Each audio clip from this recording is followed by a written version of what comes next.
Au long de cette matinale, vous savez qu'on retrouve nos amis de Télématin pour parler de cinéma, de culture, de sciences, d'histoire. On a rendez-vous maintenant avec le docteur de Télématin qui est aussi généraliste à Paris, Vincent Valinduc. Bonjour Vincent. Bonjour Samuel. Merci d'être avec nous ce matin. Avec toutes ces informations qu'on entend maintenant depuis plusieurs semaines sur le Covid-19, est-ce que les questions que posent vos patients changent? Est-ce qu'ils vous semblent mieux informés?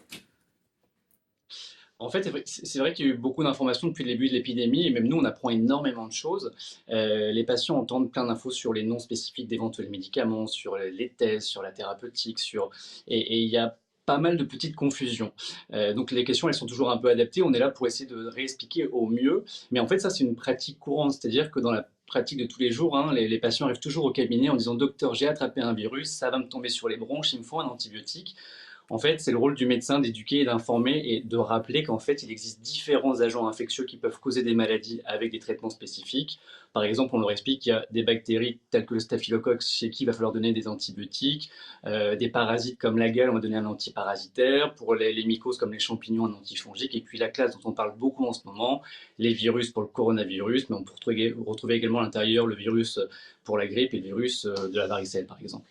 En temps normal, Vincent, quand vous soignez justement des maladies causées par un virus, quels sont vos moyens d'action? Alors, en temps normal, quand c'est des maladies aiguës dues à des virus qui créent des rhumes ou des virus qui vont créer enfin, le virus qui va créer la varicelle ou éventuellement la grippe, on va donner des médicaments symptomatiques pour, par exemple, du paracétamol pour travailler contre la fièvre, les courbatures. Mais en fait, l'arme principale, ça va être nos défenses immunitaires qui vont se défendre, qui vont aller combattre le virus pour qu'on puisse guérir. Et en fait, dans l'idée, c'est ce qui se passe avec le coronavirus. Aujourd'hui, on rappelle qu'il y a 98% de guérison. Et en fait, cette guérison, elle est due à notre système immunitaire. Alors après, pour certains virus, on pourra proposer des antiviraux. Et là, qu'on aime le plus et qu'on attend avec impatience, c'est le vaccin qui n'est pas là pour guérir en phase curative, mais plutôt sur un axe préventif. C'est-à-dire qu'on vous vaccine, on déclenche une forme de réponse immunitaire, et lorsque vous croiserez le virus un jour, hop, vous ne devriez pas développer la maladie. Alors justement, comment savoir si on a croisé la route du virus? On entend beaucoup parler en ce moment des tests du coronavirus. Est-ce que d'une manière généraliste, d'une manière plus générale, pardon, en dehors du Covid-19, est-ce que le médecin a recours à ce genre de test?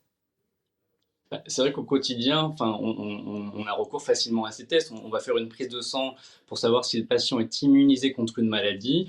Cette immunité, comment il a pu l'obtenir, soit parce il a rencontré le virus et du coup développé un système, enfin, des défenses immunitaires, ou enfin une protection, pardon, ou alors est-ce qu'il a été vacciné contre cette maladie.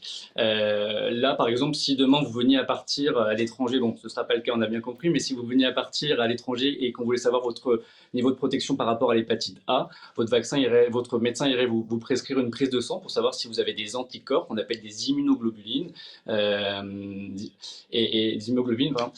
Et en fait, ça coupe un peu.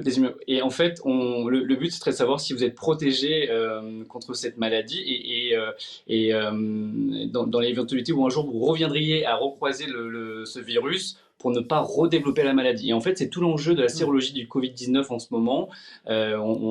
Même s'il y a encore des incertitudes, mais l'enjeu sera de participer éventuellement au déconfinement. Mais les questions qu'on se pose aujourd'hui, c'est de se dire, est-ce que dans la sérologie du Covid-19, est-ce que tout le monde développe des anticorps? Au bout de combien de temps on va développer de ces anticorps? C'est-à-dire que si vous avez été malade le 1er mars, si je vous fais une prise de sang le 15 mars et que les résultats sont négatifs, qu'est-ce qu'on peut conclure? Est-ce que c'est que vous n'avez pas développé les anticorps, ou alors ils vont arriver un peu plus tard? Et puis toujours sur ces anticorps, on se demande si ils vont vous protéger, s'ils vont être efficaces, au bout de combien de temps, et puis combien de temps s'ils vont persister dans votre sang pour vous protéger. Et après, si on veut finir le point sur les tests, on entend beaucoup parler aussi du test PCR qui n'est pas la même chose que la sérologie. La sérologie, c'est pour savoir si vous avez croisé la route du virus, alors que le PCR, c'est l'écouvillonnage qu'on fait au niveau du nez. Ça va être une photographie à l'instant T, c'est-à-dire est-ce que à l'instant où je fais le prélèvement, vous êtes porteur du virus ou pas. Donc ça, voilà, il y a pas mal de petites confusions chez les patients qui se demandent, qui vont parler de sérologie, qui vont parler de PCR au niveau de l'écouvillonnage. Et on rappelle que sur la PCR, en fait, pour le moment, on va aller faire les tests sur les patients qui sont symptomatiques, comme des femmes enceintes, des patients qui sont éventuellement à risque de faire des formes plus compliquées, et puis également les professionnels de santé.